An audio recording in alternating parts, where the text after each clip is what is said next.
Without further ado, are you ready for your headliner?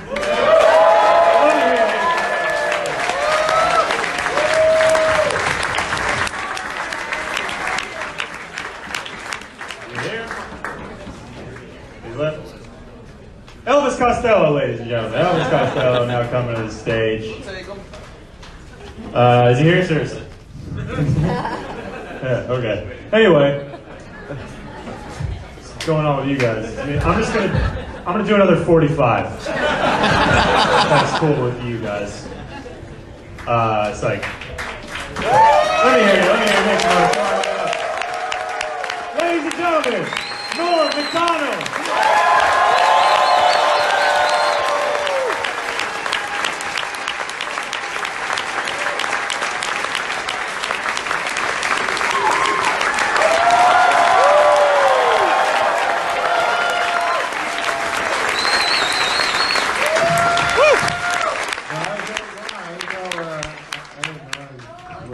Hey, you're all right, okay? You're all right, okay? It's funny, I was on a show with Carson Daly, right? And I'd done a movie, and so they had a show, MTV, it was real big. Remember when people used to watch that? And I had a movie, and so I went, they go, you gotta do Carson Daly. And I was young, and you know, they said, the way they put it is, you should do Carson. I was like, yes! It's always been my dream, ever since I was young. So I do a disc jockey television show. So I'm on the beach house with Carson Daly or some fucking thing. It was all sand. And I'm wearing like a leather jacket. I don't like my body. So I'm all out of shape. Everybody there, like 19, beautiful. So then, fucking Carson Daly thinks to give me a funny bit. He's like, Norm, by the end of the week, we're getting some swim trunks. He didn't say trunks, you know. I'm like, nah, it's not gonna happen, you know. Might as well abandon that thought, you know. So then he's like, hey, the commercial goes, well, pass around the pot, try to get some money going. I'm like, nah, this bit, we should do this bit no more. So we come back and he go, hey, let's pass out some money, maybe get some Norm into some Speedos. Not Speedos, am I right? Like you're going, well, this is not going anywhere. Like, you know, we're doing like a week-long show, so I said, we shouldn't build it all up, and at the end, I don't do nothing. Anyway, he thought I was going to do it, so anyways, on the final day, he said, all right, well, we've been watching all week to see if Norm will, you know, wear some swimming clothes. And I'm like, no, I don't want to do it. He's like, how about we have a little, dance for him, you know, a fashion show. That's what it is. So two guys, they got thongs on, so their ass out there, and then they're dancing, and I'm like sitting on the chair. I'm like trying to pretend like that's cool. You know? Why did that bother me? So then the guy, then Carson Daly picks up the money, the money from trying to talk me into it. He goes, $150 in this. Either one of you that want to give Norm a lap dance. So they both come running at me on the beach. And I'm like, it was on the television and shit. So I'm like, oh wait, like in a half a minute, like a guy's gonna be grinding his fucking ass on my cock. I'm like, that can't look good on my reel. And then, like me punching a guy in a Speedo, that's not gonna look good. That's gonna look even worse. So, but I had to decide, I only had like 5 seconds, because the guy was running so fast. So I just ran away. And then, even though it was by far the best of the 3 choices, I still had to pay for it. Because we came back and everybody was like, Norm the homophobe. People think he's gay or something if he lets a guy rub his ass in his face.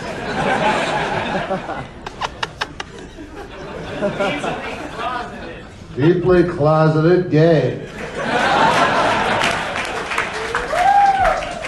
We call ourselves DCGs. Deeply closeted gays. And here's the thing. Yeah, we're a secret gay guy. And I mean, you guys, here's the fucking problem. Nobody knows who's in the fucking group. You know what I mean? So we have a community, and we never know who else is over here. And we're like, nah, forget it. Whatever. Not a great community. Always living a lie. If people don't understand, here's what people don't understand. Here's what people don't understand about deeply closeted gay guys. Oh, thanks a lot, man. Thanks, man. Is that they always, because they don't know enough about our group. Our community. The community of deeply closeted gay guys. So they tend to, because they're ignorant, they call you gay. You know what I mean? And so many times I've had this conversation, I go, I'm a very closeted gay man, and they go, oh, I didn't know you were gay. And I'm like, I'm not gay. What the fuck is wrong with your hearing? I don't like gay people.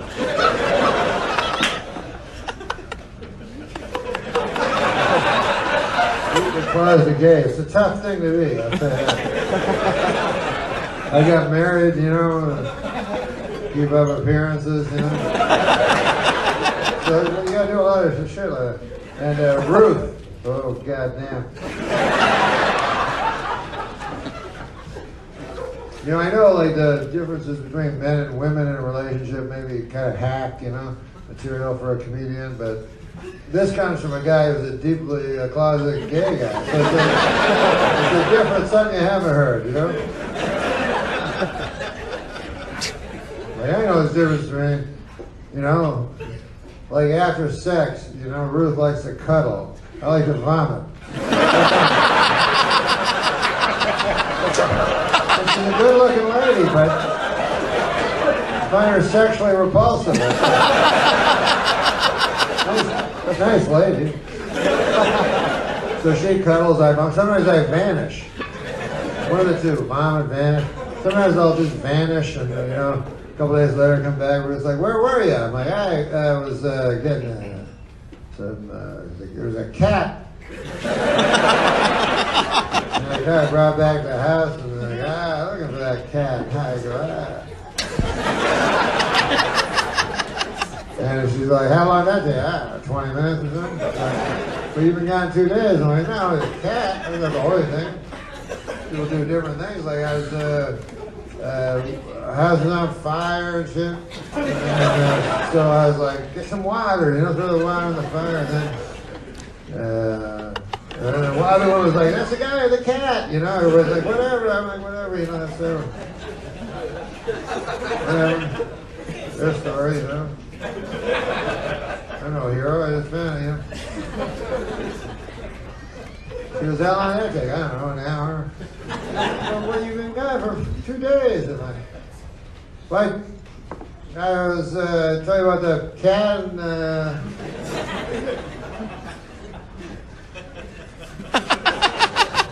sucked off a guy in the park.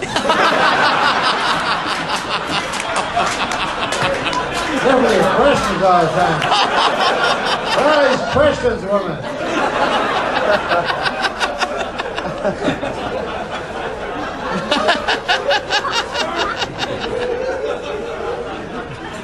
Parks is one of the things I found most different since my days as just before I came out, you know. But, you know, for a straight guy, you go to a park, hey, park time, man, let's get out that potato salad and anchovies. Oh, it's good, she puts mustard in it. And then don't forget about this, oh, hey, I hope there's no ants. That'll ruin everything. If the ants come and we'll try and have fun, right? Meanwhile, I'm behind a tree, fucking hey, what's going on?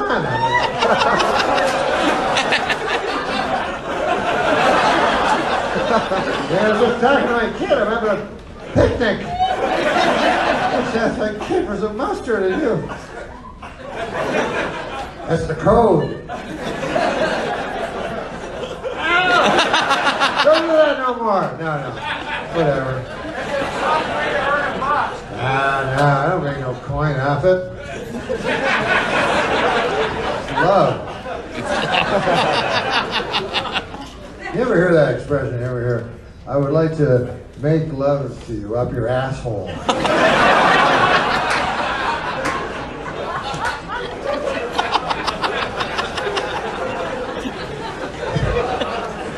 You would agree with that, right?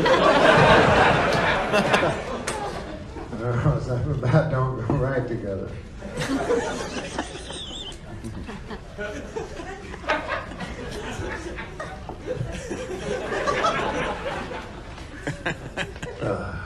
It's funny because when you get to be a certain age, like I'm an old man, so I can't, you know.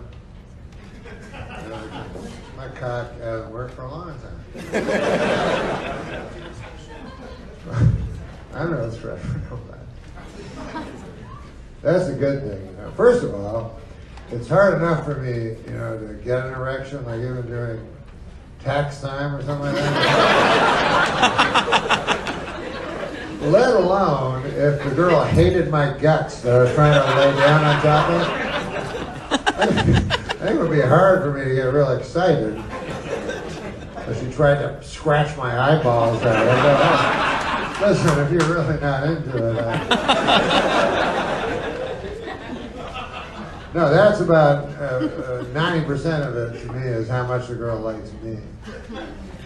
I can look around a lot if the girl likes me. You know what I mean?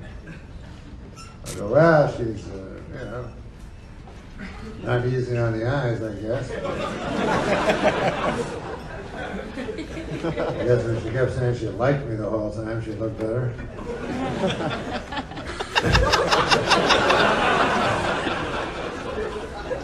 Imagine if a girl don't like you at all.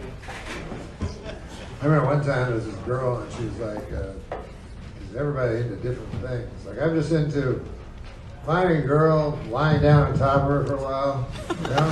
I don't know, just as ordinary as you can imagine. And then I don't like when something else comes up. And one time there was this girl, she's like, she's whispering in my ear. She's like, you like it rough? I'm like, yes, but I don't. But I didn't want to go no. And then she's like, goes. So I go, yeah. It's the fucking worst thing ever. Because I'm not strong, you know? So she's like resisting it, but I'm not doing anything. I'm just throwing around and wrestling with it on my neck. I have a good neck. Anyways, I could never, you know, achieve an erection while I'm worried about my neck. Everything has to be just perfect for it to work at all, you know? So a lot of things have to be in play at the same time. Sometimes I eat them pills, but I never had them. It scared me too much. Because of the heart thing, you know? I eat them, you know, I couldn't relax with a girl, thinking about my heart the whole time. And God forbid 4 hours ever pass. I'd rather shoot myself in the head. Phone a fucking doctor.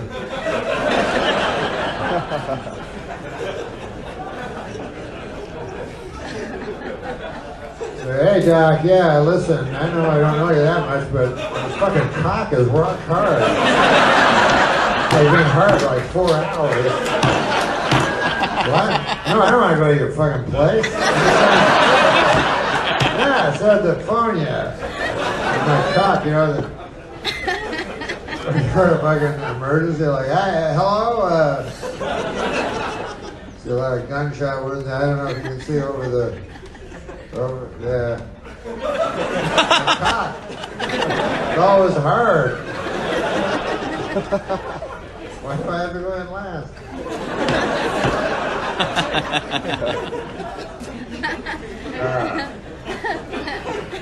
I'm sure he got so filthy, you know. I blame myself a little bit. I think like porn wrecked my ability for actual sex life, where because I used to be happy, I'd lie down on top of a lady, everything would be fine. And then the girls liked that, because they knew there wasn't going to be anything weird, they knew their feet were not going to be involved in it.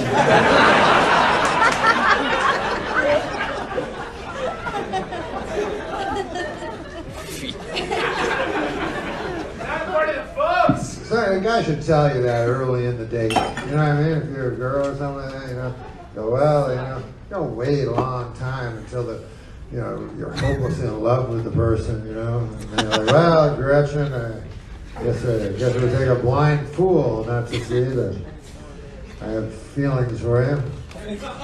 I'm not sure how you're going on without you. I hope you'll do me the service of always being with you. God, Earl, yes. All right, well, I'll be jizzing on your foot tonight.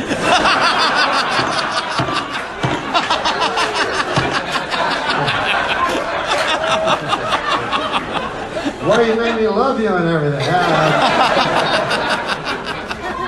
had to. I heard earlier if I told you. Can't say it right away if you're like that. Hard enough to find a girl, let alone you got these weird things. That porno wrecked it for me because it was too crazy. Like, I guess I came onto it too late in the scene and I didn't understand. Like, I thought porno early on was just where they put a picture of a famous person on like another picture. I didn't know. And then a guy showed me actual porno. I'm like, what? Like fucking thousands. It's like one of 1,100,000. I'm like, what?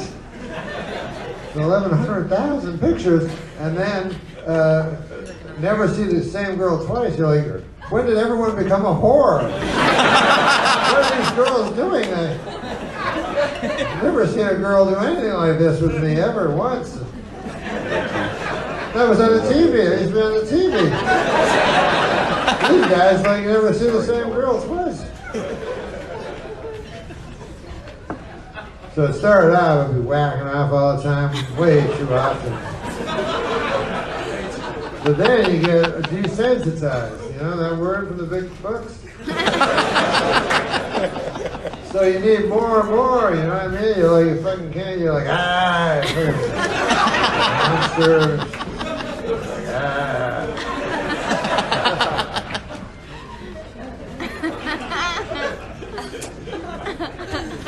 You can only take 8 cocks up her ass.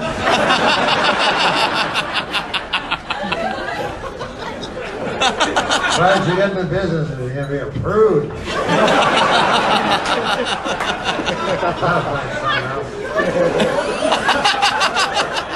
I'll find the worst thing a person can do to another person.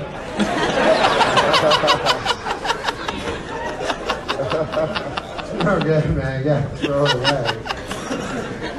Or it'll take you in, it'll pull you down the abyss. Look, I looked into the abyss, and the abyss didn't look back, okay? Hey, look at that. You got the vinyl. Oh, my God. So, been quite a year, huh, with the politics.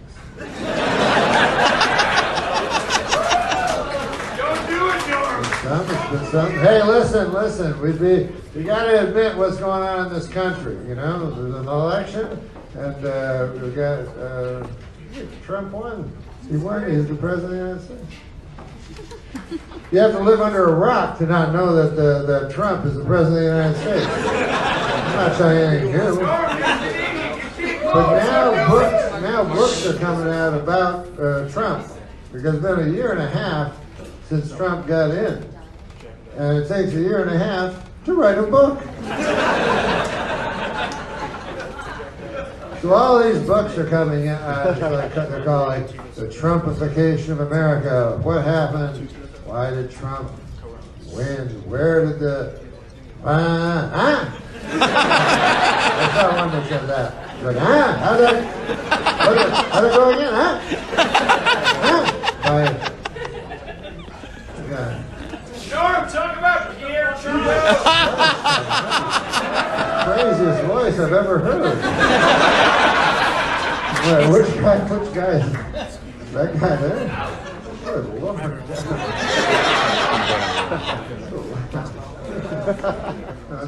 Sorry, maybe you won't talk as loud next time. Not as good as based on Your a true voice, story. you know, crazy fucking sound like that, and then you look at the guy, and then you go, I hope these aren't the last pair of eyes I'll be looking at in life.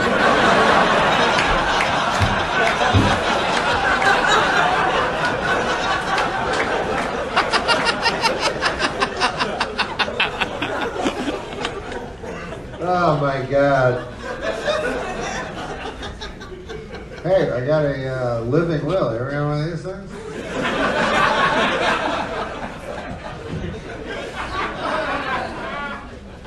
You know, I don't drink. Listen, I don't drink.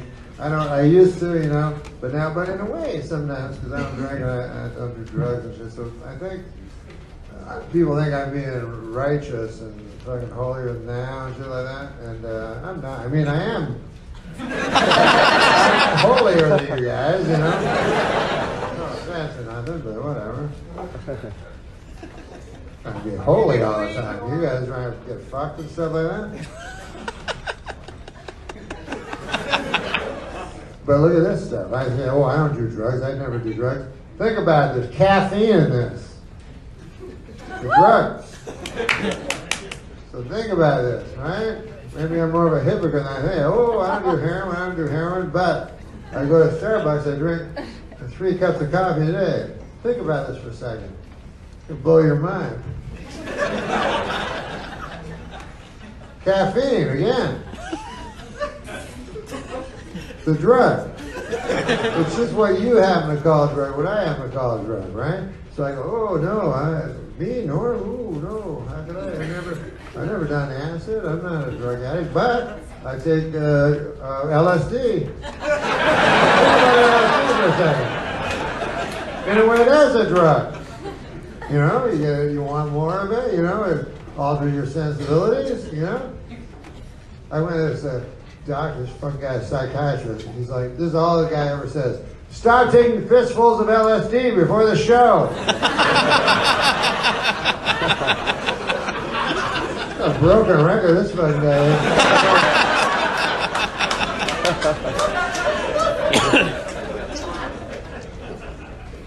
I love how he's the expert. You should see this guy. Big green dog with a purple tongue. He knows everything, of course. Why wouldn't he know everything? Got all those melting books on the fucking wall. You can always check those out. Unbelievable.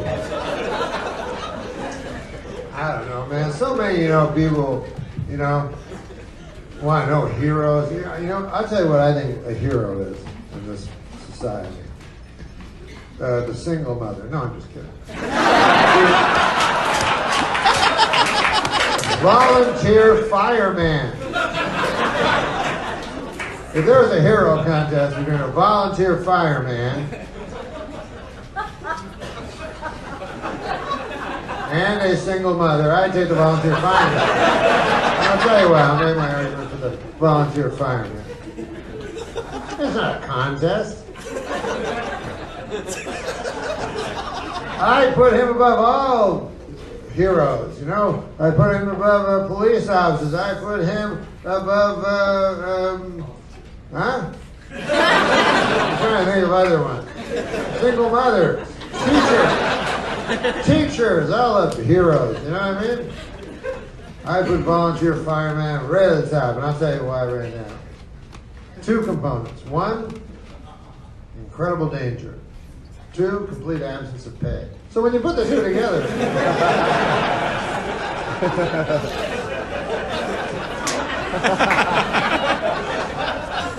They're like, God damn, man, I've been in that fire 3 times.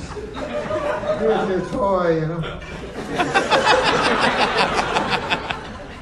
You guys give me a sandwich or something? I haven't eaten in days.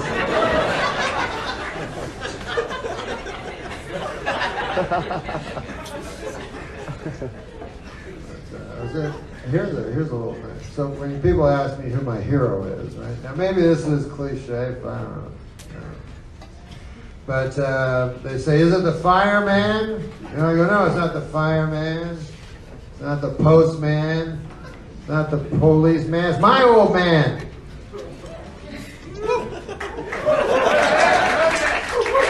He was my hero, my father. But I'll tell you this. There's great truth in another aphorism that people say. Very great truth. Never meet your heroes.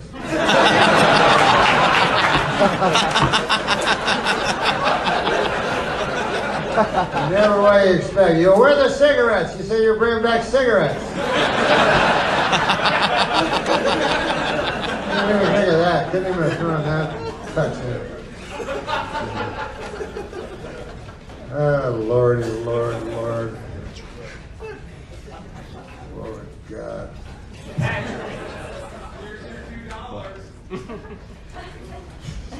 I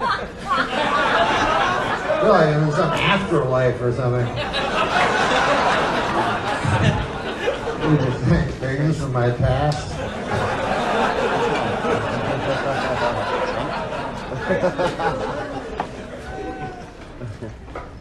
Funny, you know, not funny, I guess, but more tragic.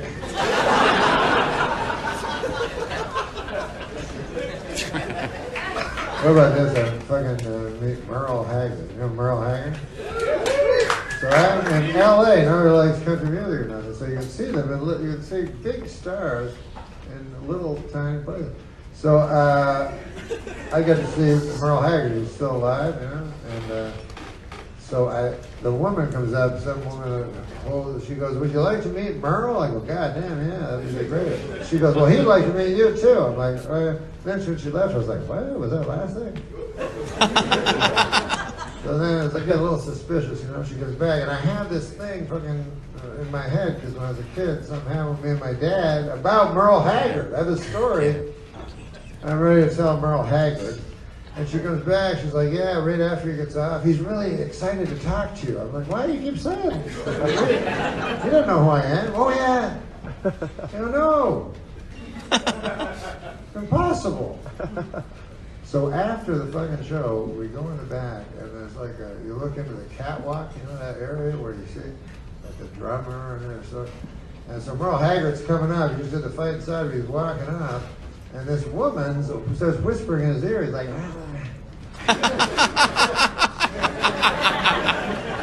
my own fucking shit. This goes on forever. So now that I know I don't have long now, and he's walking fast, so I have this thing, I try to leap into it. I go, I'm a big fan of yours, Mr. Haggard. When I was a little boy, he goes, I'm a fan of yours from the late night television and later on situation comedies. And he's fucking down.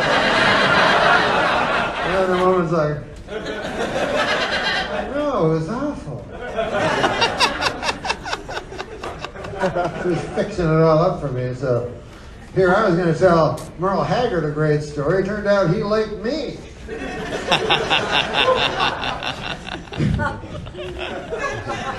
One time I did a fucking charity event. And when you do, here's the thing. If you do a charity event, if the word charity is in the title, let's say at the word celebrity, right? There's never that big a celebrity. That's why they have to put the word celebrity. They don't use that word like in movies and shit. You know, they go, celebrity movie. Celebrities will be in this television show. So when you have to fucking identify yourself as a celebrity, it's humiliating. And I was starting out, and the fucking guy comes over the thing, he goes, would all celebrities identify yourself at table 2? You're like, ah.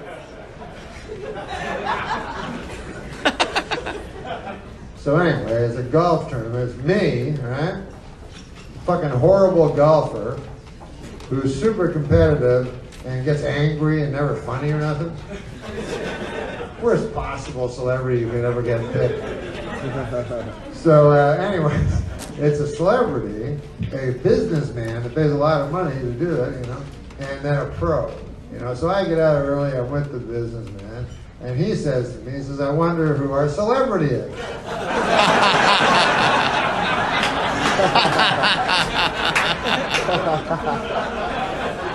And you gotta say, like, you know, your credits, and he's like, It's horrible. So anyways, two twosomes up is, no, I'm sorry, the next twosome, it was already started, the next threesome rather, Chachi was in it. This guy's like, there's Chachi. I'm like, yeah, fuck. I know this fucker. I'm like, that's not his name even, Chachi. His real name's Scott. I was making jokes like, hey Scott, what's going on? You gonna play Chachi today? And then I was afraid we'd catch up to him, you know. And my thing would be broken. It's funny when you meet like celebrities. There was a guy. That was so funny. Wasn't that funny, that bit about Carson Daly? How funny was that bit? Did you hear? I had a guy from my generation. His name was Byron Allen. And he was like this, but way more fucking popular. This motherfucker got billions of dollars. Nobody's smarter than this guy. And so he would just do a show, like he did this show, Comics Unleashed. And the idea was you take 4 comics. I did this show. And first of all, you couldn't be more leashed. But unless they put physical leashes around your fucking mouth and shit, really wasn't much fucking time to get overly, you know, edgy on Byron Allen's Comics Unleashed. And he didn't know how to do fucking like segues where you go from one thing to another. So you go, now here we have Robert Schimmel with us. Tell us what's going on in your life. He goes, well, I had cancer, and then you know, I fucked my daughter's friend. Something like that. And then Byron Allen goes, now Wendy Liebman, you have a cat?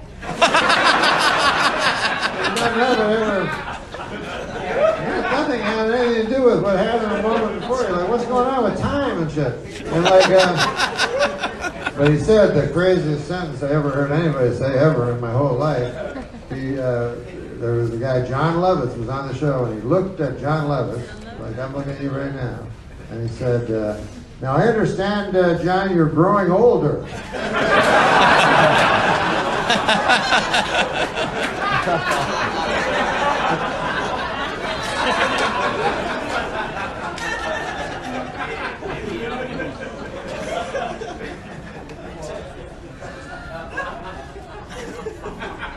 Smart guy though, that motherfucker.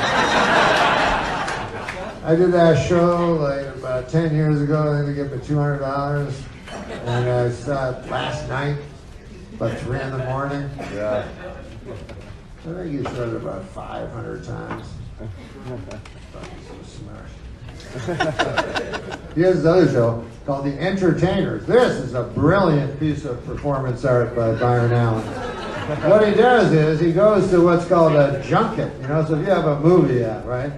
You go to a hotel room and everything, you rent out that movie, and then you get all kinds of people who come in and ask you questions about the movie. So the guy from KLTA comes in, and then this other dude comes in, and then a national, and then a guy from USA Today comes in, and then Byron Allen comes in. He sneaks in. And then he doesn't ask, you know, there's always a poster of like Red Dawn 3 or something like that. You know? But he never brings that up. And so anyways, because he goes to these, he has the biggest stars in the world, and it's a show's called The Entertainers. They play about 3:30 in the morning. And you can't even believe what you're hearing. Like it starts, it goes, It just says the entertainers. Then he goes, Harrison Ford, Adam Sandler, Will Smith, Angelina Jolie, Barack Obama, for like fucking 15 minutes.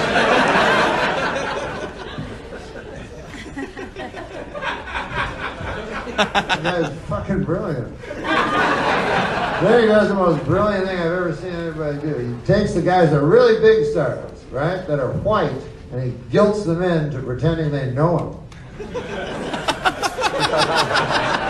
Like he'll go like, Tom Cruise, now the last time I talked to you, we were talking about our kids. And Tom Cruise goes, oh yeah.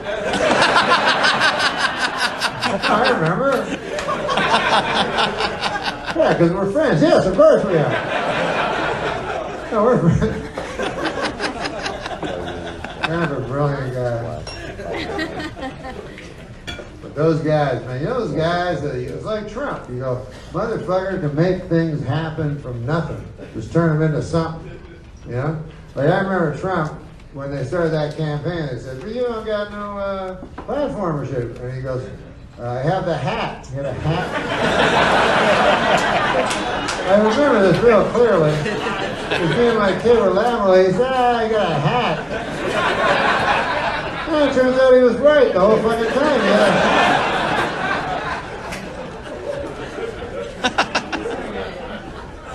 Amazing, man. It's so depressing talking about fucking politics all the time. Man. Ah, man alive.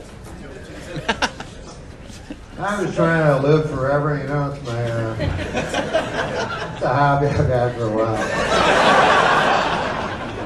So far, so good. Part of me actually thinks I can.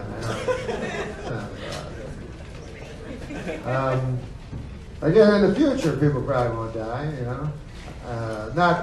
We'll all die. All of us will die. Let's be honest. But in the future, it'd be bad to be the last generation of dead people. That would suck the worst.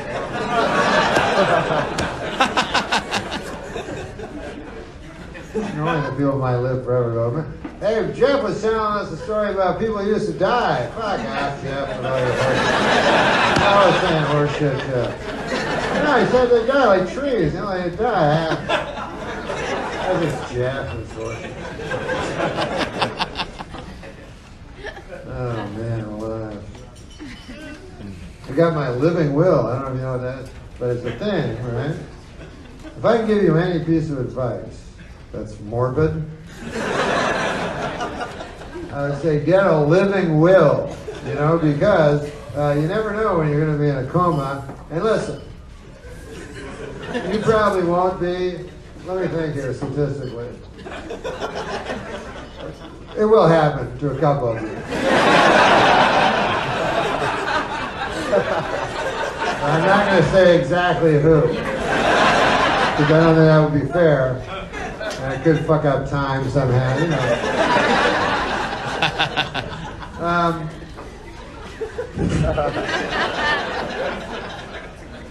But anyways, what a living will is you put down what happens, what you want to have happen when you're in a coma. You know what I mean? And a lot of times it's about the plug. Mostly it's about the plug.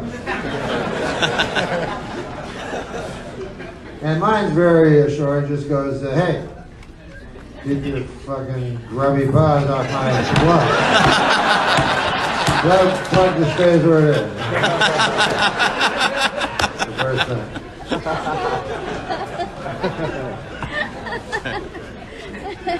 Because here's the thing, right? If you don't do it yourself, you know, then your family is going to have to decide, and I wonder what they're going to decide.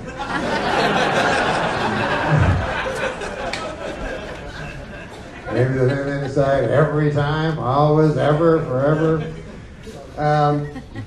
Because, and I don't blame them, because, you know, somebody in a coma, it's not a lot of fun to be hang out with. For a few weeks, it's a, you know, kind of a, bring other people going like this. But, you know, after a year, you're like, crossword or something. If you can hear anything at all, bigger than a centipede. I don't know. You probably, even if you know, it might be torture for you.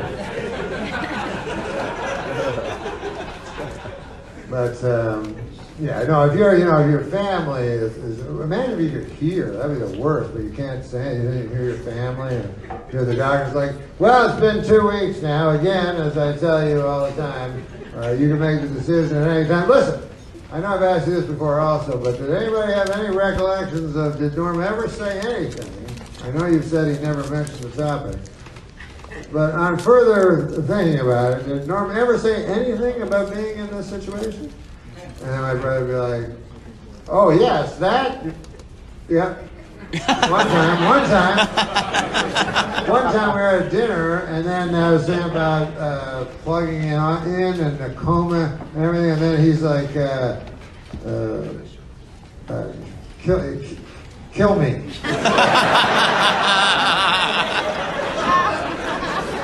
And then we can all go back to our lives, right? Yeah, that's right.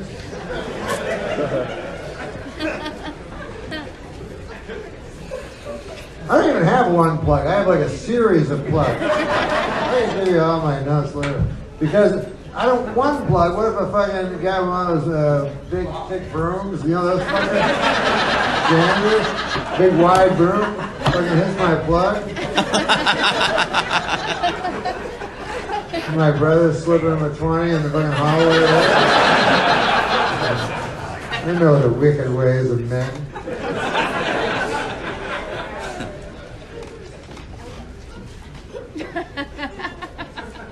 You should just use like common sense, not what your family thinks you might think, right? You gotta go, okay, let's suppose we fucking woke him up. Let's suppose we got to wake him up for 1 minute. What do you think he'd say? You know what I mean? You'd go, "Okay, Andy, you got 1 minute. Here's the deal. You're in a coma. 2 choices. 1, you lay there on the bed with the TV. 2, we kill you and bury you in earth." Which one do you choose?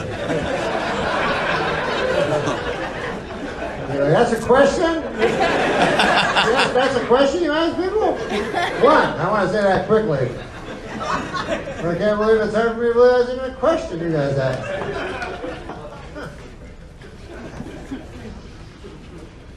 My mother said, "You don't want to be a bird." And I'm like, "Oh no, God forbid. You should have to skip a fucking game of euchre once every 2 weeks. Come and touch the back of my hand so that I know that I am." Feels burdensome for me too. I'm fucking plugged into the motherfucking wall.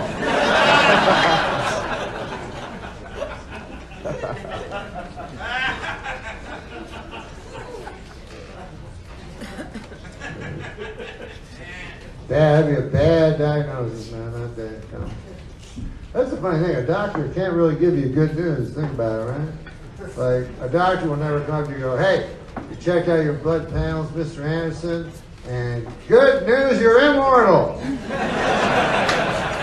have to come back here no more. Good for you." No, sirree, Bob. They're the ones with the news, that's the only news that's important, and they're the only ones that can be good. The only thing it can be is like, you go, "We check your blood panels, nothing yet. So keep coming back every once a year. One day I'm going to tell you something.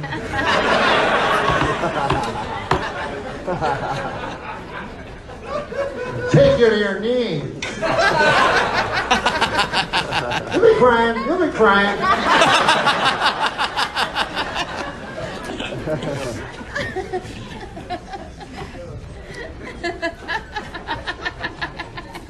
I guess you gotta kind of. The good thing about death nowadays, people die peacefully. You know what I mean? Like you have a peaceful death with your loved ones around, and that's because you're pumped full of Dilaudid. And you've never been higher in your entire life. Like, What's she crying about over here? She's crying because I'm dying. I keep trying to tell you, it's like on the TV. Because that's like, you know, that's not what it used to be, you know what I mean? Like not long ago, 60 years ago, you'd be a little boy, you know, and just eating with your father at the table, and fucking second week of, you know, your grandfather's wolfish howls. God damn, Dad, you beat the goddamn thing.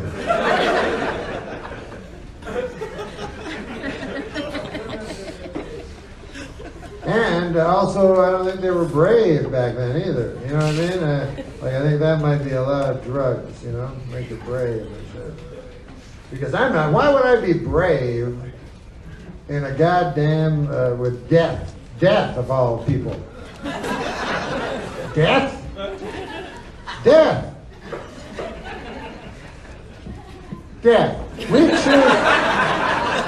We choose everything over death. You know what I mean? A guy comes over and goes, do this or I'll kill you. I'll do the thing. Whatever it is. I'll do that. Death.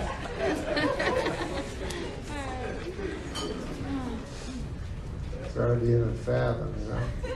Not being afraid of death.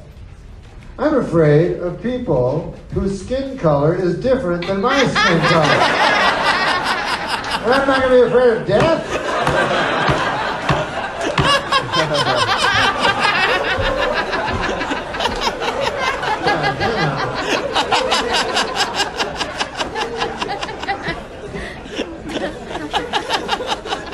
My mother's like, you'd be bored living forever. I'm like, oh, you couldn't be more wrong about anything. I don't know that you know me or what. But that's what she thinks is boring, you know. Just, oh yeah, oh, living forever. Oh, doing things that you could never imagine doing. Things that you couldn't even not imagine doing. What a yawner that is. Hey! I love that idea of my mother's by getting buried in the earth. That never gets old. Lying underneath the earth. Fucking laugh a minute there.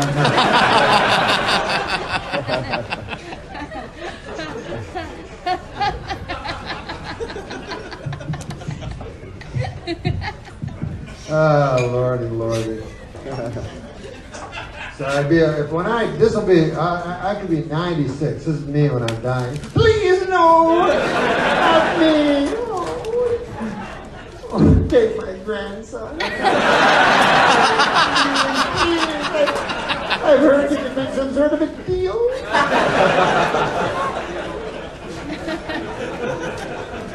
I've got no bravery and shit. Try, you know what I mean? Fuck it.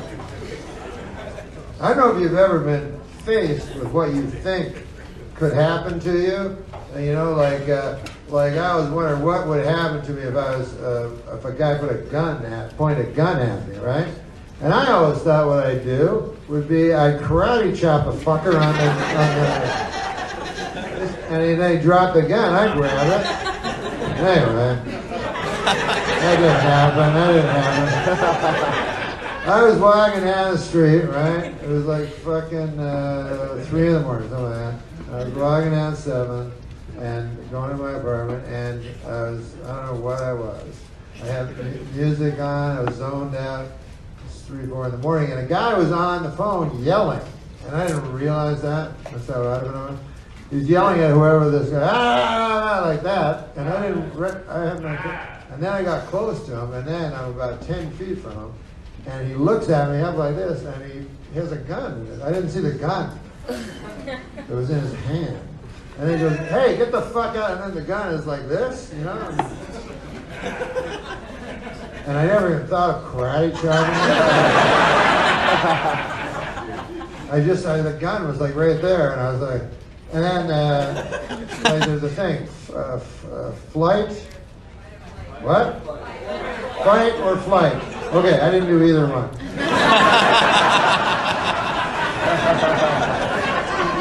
I just froze.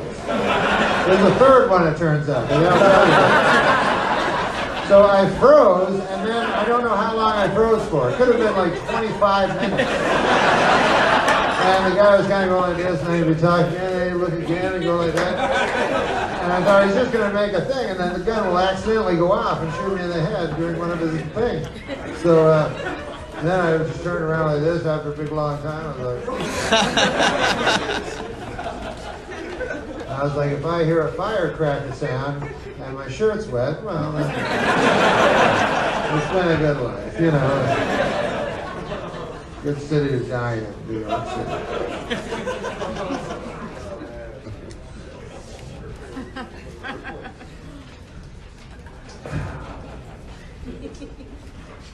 Guys asked me about the death penalty there. You ever have guys ask you smart questions like you're supposed to fucking know? You know, can't you fucking Google that shit? Can't you Google smart guy answers question? You fucking have to ask me. But I was thinking about it, and I was thinking the thing that always strikes me about these every time you hear about a death penalty case, then you hear the case. It's so fucking like out of line with the, you know, with the death penalty. You know, it's always like the guy like it's not good risk reward. It's not like he pulled off a Brinks robbery of a truck where if he gets away with it, it's like he killed a guy and got $25 and a can of STP and a Japanese TV, and he executed the guy and his wife and everything. And he's driving away. They're always happy. Ahead for the first time in my life. I think I'll stop at a bar and brag about it to everybody. So then they get caught. Everybody fucking saw it, you know. And so then they go up. And then also you go, how did that happen to him if the guy's 36? How do you fucking get to be 36? And it didn't do nothing. And then one night did a whole bunch of crazy shit all at once. But anyway. Then he has to go, and everybody knows he's guilty. And then they go, and then they have the weirdest thing. They charge you. Then the judge gets to decide what your sentence is going to be. Sometimes the jury. And here's the two options: life or death. Two opposite things. Three more opposites. Polar opposites. Direct. I don't like saying polar opposites anymore because I was thinking about it, and when you think about it, the poles are very similar.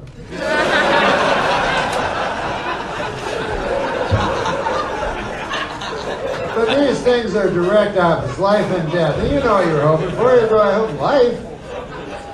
It's like you hope for every fucking day. Right, you wake up, I hope I live today. So you want that, that's what you want that jury foreman to say. Life, you go, God damn. I'm glad I didn't say death. What a relief that is. And then if he says death, you're like,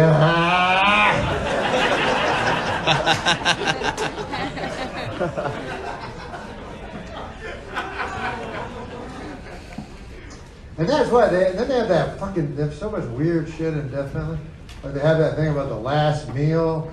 And you go, this is kind of weak. Like, is this just to make the guy feel a little better, the judge, you know? He's like, well, Edgar Johnson Hopkins, I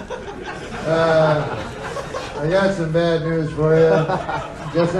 Well, bad news and good news. You like a ribeye steak?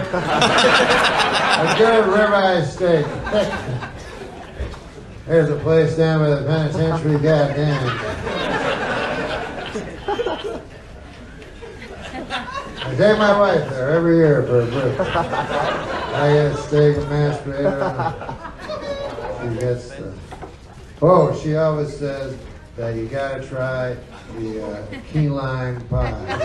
She says the key lime pie is just too...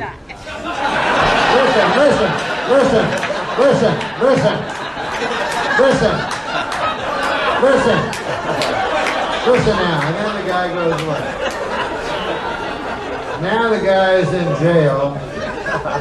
And everybody's fucking dying all the time, you know. As soon as he makes a friend, the fucking guy fucking dies. And then you're alone, you know, because they just put you in solitary confinement. They don't even give you a prison outfit. You just wear your regular clothes, doesn't fucking matter.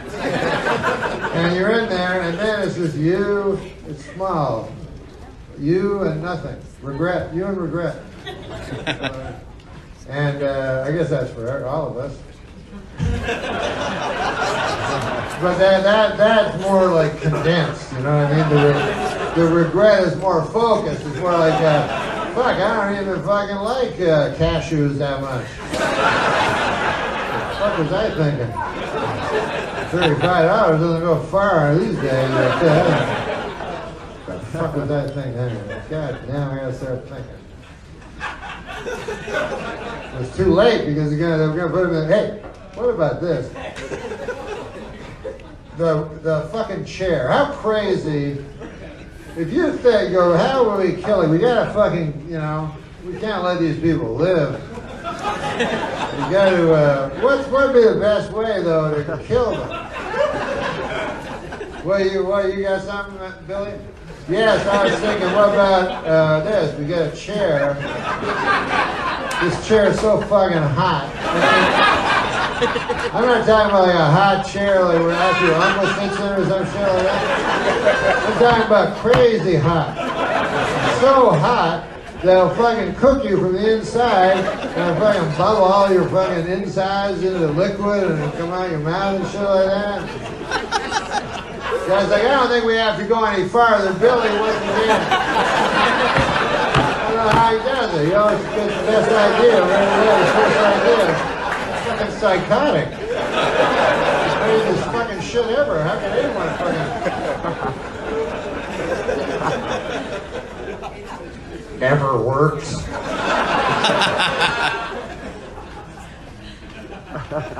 And then you have the last night. You have your last. That's where you get the free dinner. So last night, and then you bring over. That's where you bring over all your family for the last night, and that's got to be a lot of fun. You think fucking Thanksgiving's uncomfortable? How do you even think you're fucking gonna die if fucking?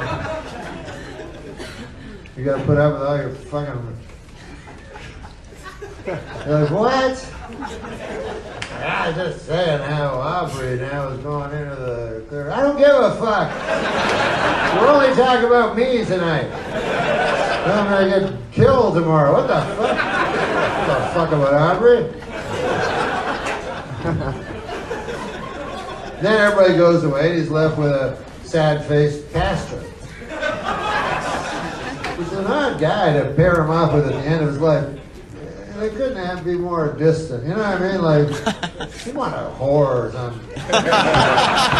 Why shouldn't he get to choose? God damn, you got to choose the last meal. You think ever he would go, they go, anybody you want to be with? You got a sad-faced pastor?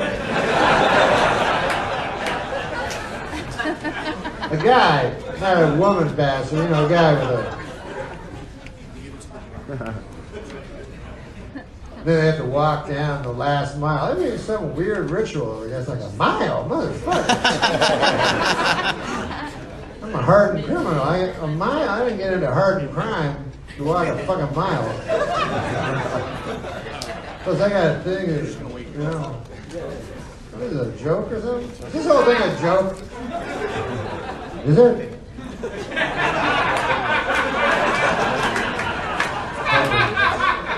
Oh, but maybe got a flash for a second. Finally, you get there. And then, at that point, only one thing can save you. The red phone that never rings, ever. But it's there. It's a phone that's directly to the home of the governor who's fallen asleep in front of the bachelor.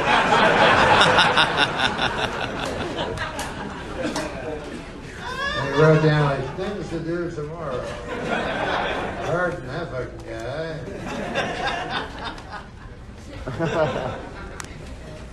So the guy goes down, he's like, hey, I think I saw the phone. Did the phone just ring? And the guy's like, no, everybody thinks that.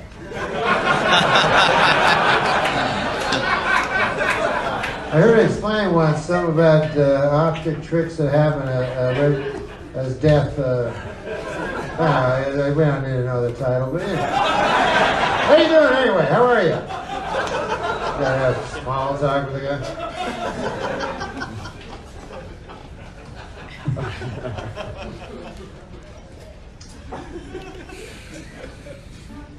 Oh, God, it got a little grim at the end.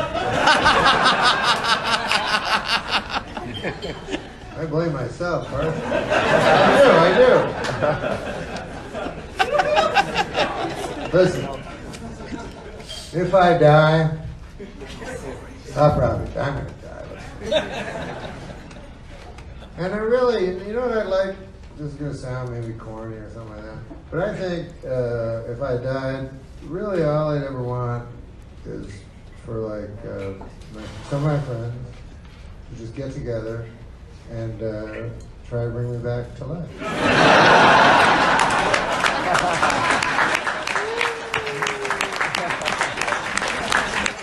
It couldn't hurt,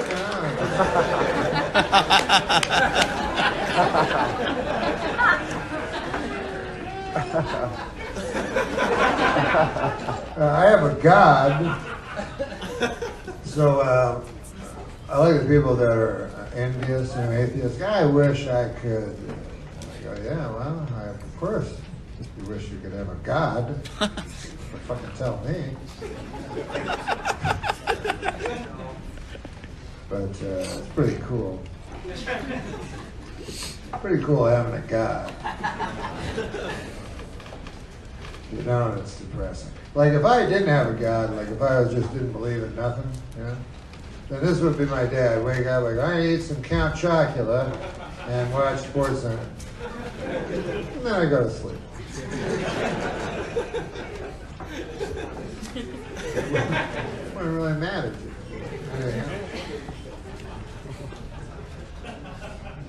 This is what I would not do if I was an atheist. I wouldn't become like a guy trying to talk other people into being atheists, because I think that it may be a sin. You know what I mean? And they're like, hey, you over there with the gleam of hope in your eyes.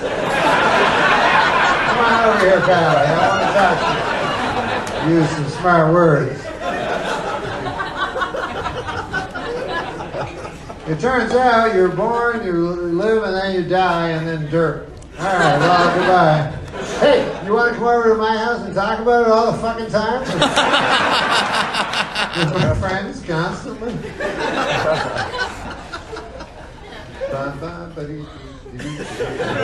That's why I just go with whoever sounds the best. Because, you know, here's the thing about God, right? Does God exist? He either exists or he doesn't exist. Right? One of them is for sure true. Then you go, what about the evidence? Is there any evidence he exists? No. And is there any evidence he doesn't exist? Nah. So now you're kind of fucked, because really, maybe the most important question there is, you're forced to hazard a guess. Could be a lot on the motherfucking line. Worst case scenario, there's nothing on the line. So what I do is I look at different options. I go, all right, what do you got? What are you offering? And I go, well, after you die, you'll hang out and see all the people from the past. And mom, dad, and your dog, Barky. Mike Barky? What? Wait, how do you know about Barky? Oh yeah, you asked me a lot. Well, that sounds pretty good. Wait, I gotta tell the other guy about his thing. Hey, what about you? What happens afterwards? What? after I die? Dirt. I'm going to talk to this guy over here for a minute more. Hold on. You're talking about Barky, right?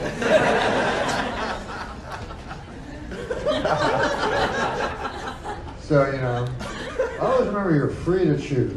I think people don't understand that. They think they got to somehow just reveal to them or something. Just take a fucking guess. That's all anyone ever does. Nobody's going to show up. As people go, I would believe in God if he showed up. Well, what? Of course, then. Then you'd have to be insane. You know, look, it's God. I don't believe him. I don't believe him. That's the guy I don't believe in.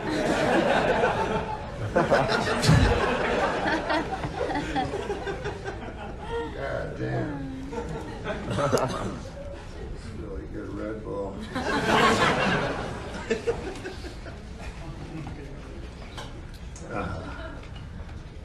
Whew.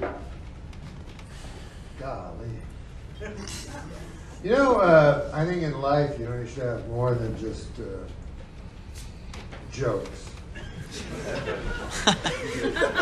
I think comedy should be more than laughs.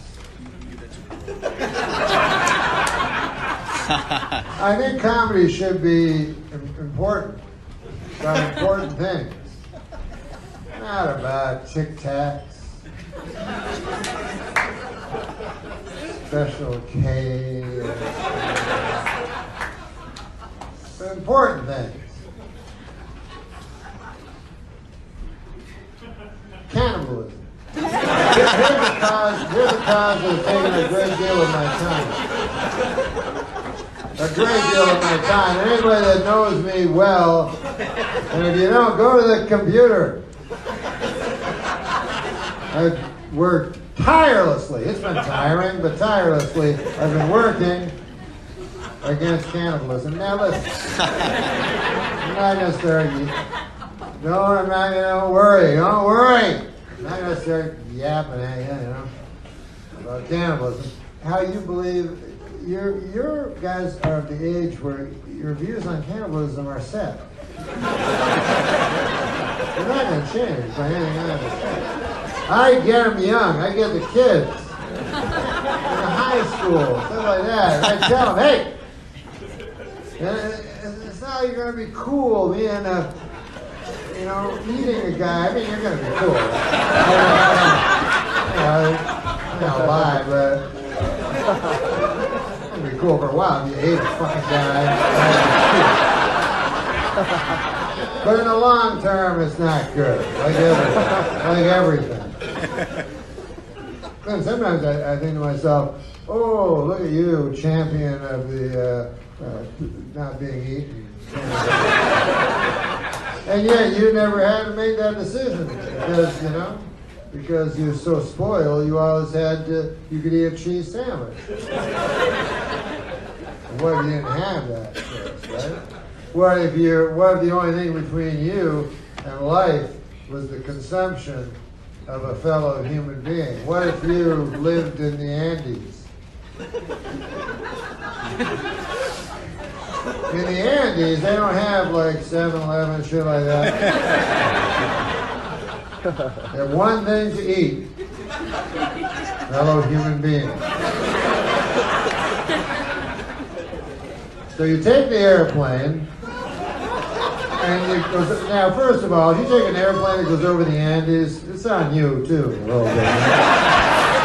At this point. Can I get a small plane to go over the Andes? Get a small white plane? A snow white plane, if you got one. I mean, you know.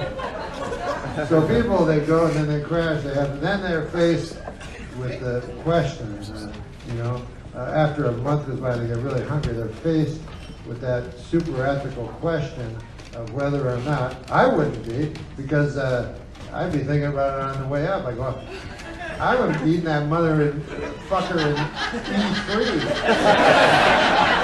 I'll eat that fucker immediately. It looks delicious. And Because nobody would expect that, you know what I mean? Like, fucking bathroom, like while they're splitting the peanuts and shit, you know? It's strong, it's ready to start, you know? Eat everybody in front of me. Wouldn't that be a way of being? Life was decided by cannibals, you know?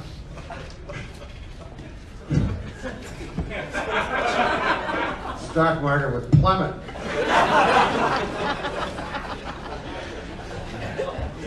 Sometimes I try to say, what do I really fear, you know? You know, because you think you fear things, oh, I hope that thing doesn't happen, or oh, what about the other thing? Or oh, but what if you go down real deep and you go, what frightens me the most? What is underneath all my other fears? That's the bigger. I'm talking about psychology, about the back of your brain. You know how you have the front of your brain, you think that does all the thing, but no, there's the back, the subconscious. And that, the back part, does all the actual thinking. The front part doesn't do anything. Oh, thank you so much. So, for instance, my buddy told me he's a psychiatrist, not a psychiatrist, but he took psychiatry at the school.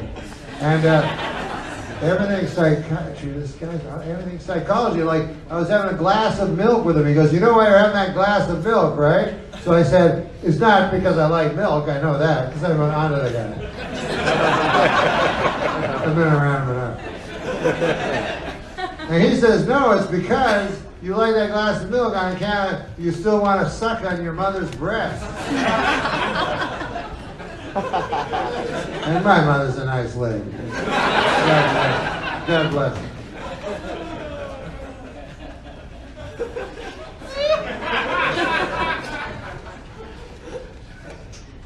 Then it came time for him to order.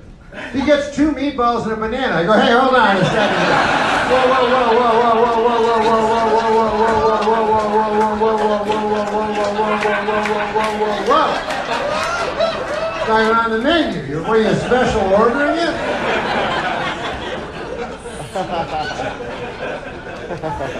Whoa, whoa, whoa, whoa.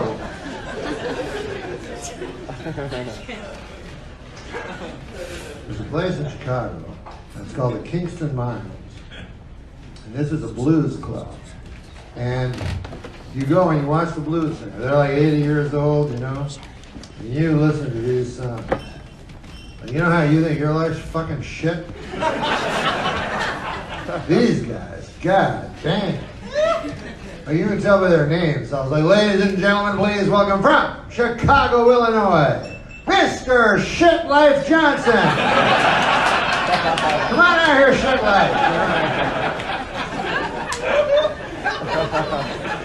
No arms, no legs. He's singing the blues. Come on, Shit Life. Hurry up now, people are coming. Companion. And then Shit Life, he sings a blues song because that's what he fucking, what do you expect he's gonna sing? Can't expect many dance numbers from a guy named Shit Life. I know that. Learned that the hard way.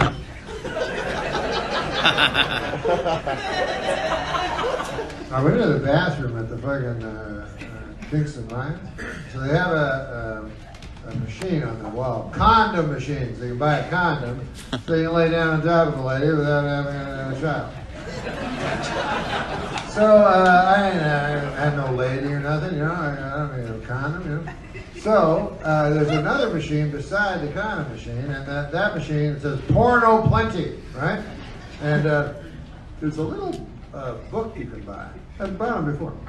They're about this big, like that, right? And what they are is they're well, you know the Horn of Plenty. This is called Porno Plenty, like the Horn of Plenty.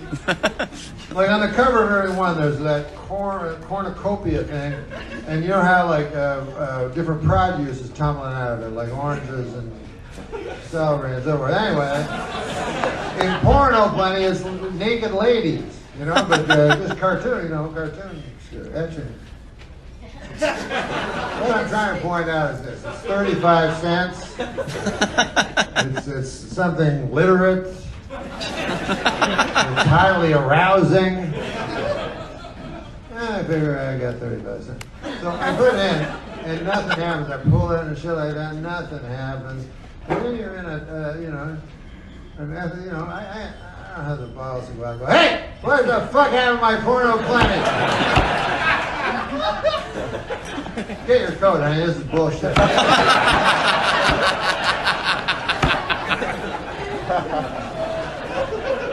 What kind?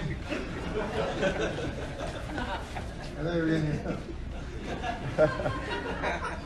I'll pull the car around, you get your coat. You think this porno clinic?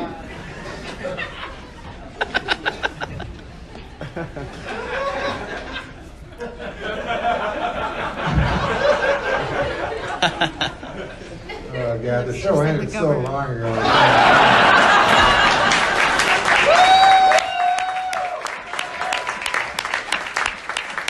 I just realized I made a great joke without even understanding it. I said the joke ended so long ago, it's not even funny.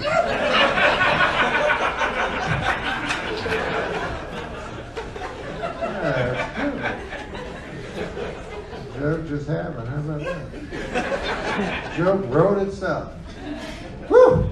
Hotter than a $2 pistol in here. Yeah, what about this joke? A guy is a Mexican.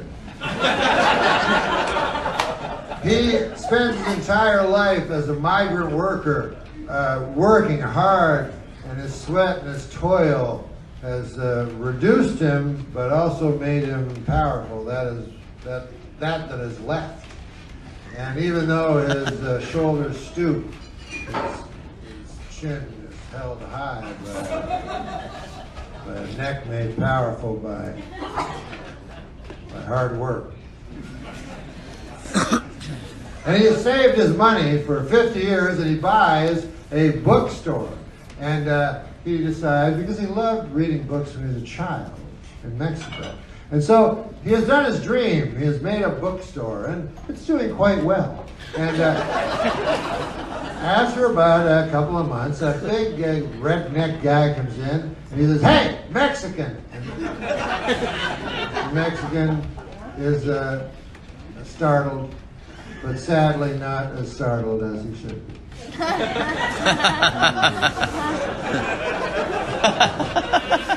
He says, hey, Mexican, do you have that new Donald Trump book? Mexican says, no, sir.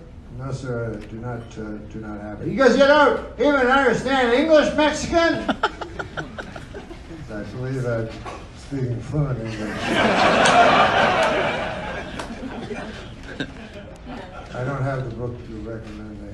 What the fuck is wrong with you, Mexican? God damn, are you stupid? Why you fuck? God damn it.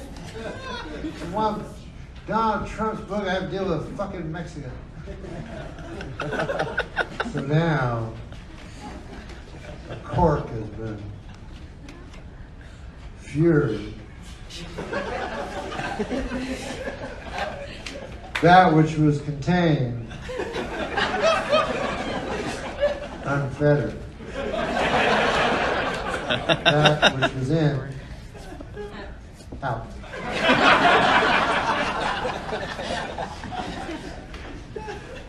And with all the power at his command, the elderly Latino gentleman said, I don't want you here. Get out and never darken my doorstep again, you filthy animal. He's like, yes, that's the name of it. Now, if you have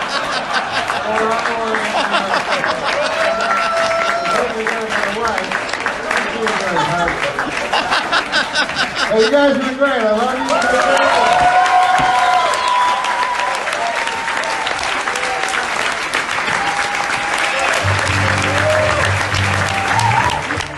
No, NormMacdonald, ladies and gentlemen. That is our show. Thank you.